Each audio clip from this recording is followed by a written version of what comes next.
Hey guys, what's up? Welcome back to another video, and today we're going to be doing a line of sight with the brand new tinyhawk-s. And now this video will be covering pretty much just the line of sight basics. I will also be uploading a full review including FPV footage at the same time, so whether or not you're coming from this video first or the review, they'll both be linked to each other in the description of another.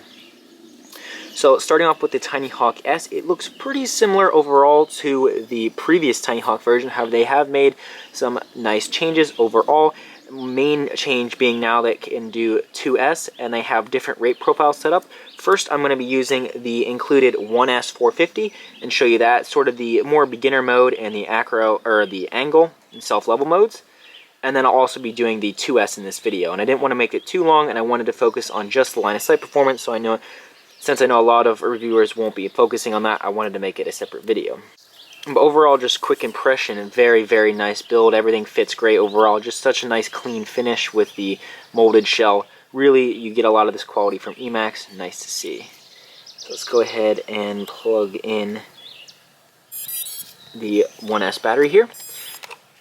And now, big note, if you're using 1S or 2S, it does have different rate and PID profiles, which is very nice because running 2S and 1S PIDs, neither of them are going to be optimal. It's going to shake a lot probably, so you have to make sure you have the 1S set. If you're using 1S, I believe it comes stock on the 2S, but it's very easy to change through your OSD or through Betaflight. So I have it set on the 1S profile, and let's just start off actually real quick. I might as well try the turtle mode just because these props are supposed to be able to turtle. Just put it in turtle, have it set with the beeper. And yep, flips right over. Alright, so let's take off.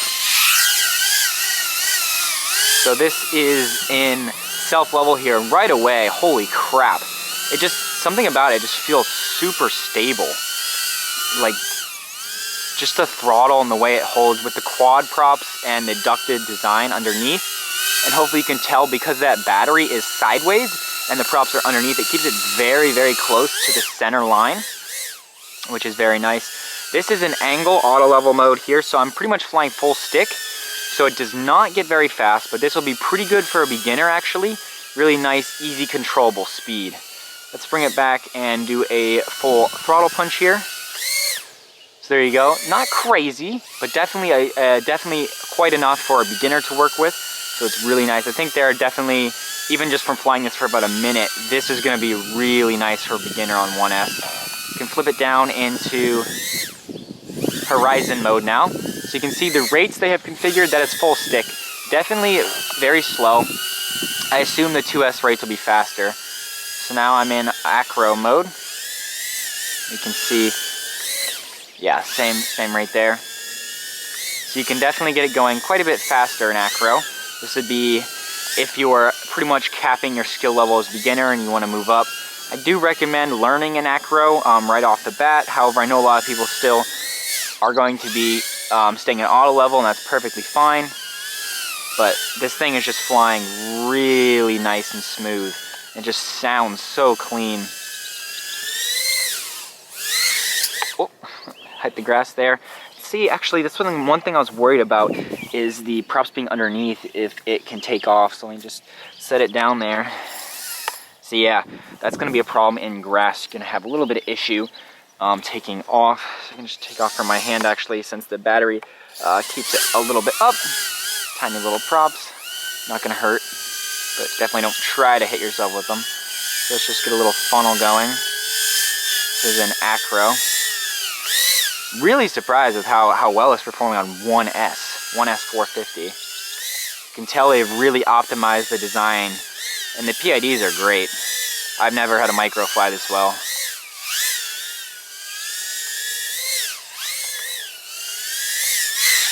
Like, there was no prop wash there. They really put a lot of time into the design and flight characteristics of this thing. Okay, let's put it back into auto level. Just hover it up close real quick. It looks pretty awesome. It looks like a spider almost.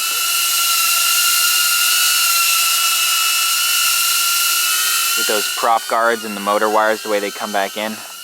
See, I think that was good enough to demonstrate the 1S flight performance. I know a lot of you are going to be interested in the 2S, so let me swap that battery on. Alright, so here we are. I switched into the 2S 300 instead of the 1S 450. So let's get this guy powered up. And now in terms of the rate profile, it actually was the same exact rates as before. Wow, already immediately can tell much more power.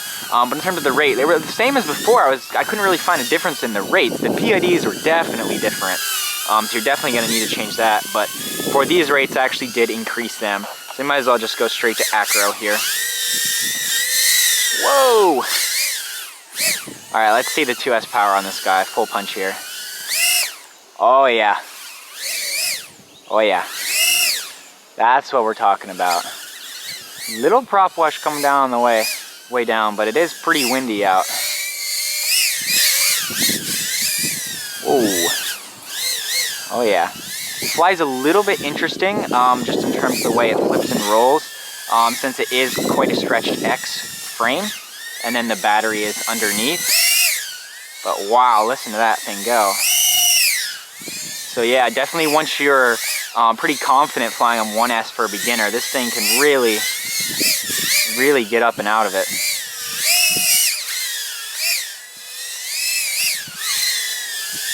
Trying to think of how it compares to my Mobula 7, which is pretty much not a beginner quad at all.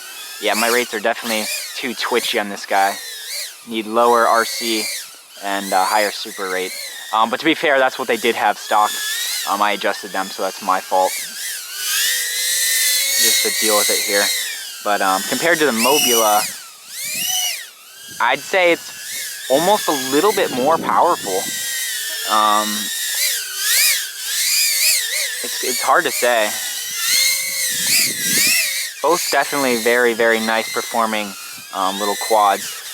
The Mobula also could run on 1S, however I just found it was a little bit lackluster. This thing seemed to perform really well on 1S. And then 2S here definitely steps its performance up once you're ready to move out of the 1S. Or if you're flying indoors, definitely this much power is probably not going to benefit you.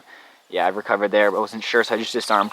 This much power is probably not going to benefit you indoors, so you're going to want to stick to the 1S battery. And it is nice because that 1S is only $8, so you can get a bunch of them and fly for a while. I haven't been flying for too long, and the battery is definitely pretty warm. On the 1S flight there, that was a pretty long flight, and I flew it down. It was only at 3.8 volts when I checked it right before I swapped this, so it was perfectly fine. Still had more to give. At least another 30 seconds plus, and it was not warm at all. But even so, the 2S definitely is putting a lot more strain on the battery and probably the motors, so it's definitely a little more optimized for the 1S. Yeah, I just killed that 2S battery. It is done there, so that did not last long at all, which kind of makes sense because you can hear from the RPM, these are pretty high kV motors for 2S battery, but if you want to go insane and get all that extra performance, it is definitely there. This thing flies fantastic. Just need to adjust my rates a little bit too twitchy on the roll. Needs a little more on the pitch since the weight is distributed not in a true X configuration, but the stock rates are pretty good, especially for a beginner. See, that's going to bring us to the end of the line of sight for the brand new Emax TinyHawk S. Very impressed so far, if you couldn't tell. And once again, as I mentioned, I'll be releasing my review of this, including FPV footage and going a little bit more over the quad itself with the specs at the same time as this video. It'll be linked in the description. And if you came from the review, video was also linked in that description. So there you have it, released at the same time. TinyHawk-s from Emax, very promising. There'll be a link in the description if you are interested. Thanks for watching. Please subscribe, and I'll see you in the next video. Bye.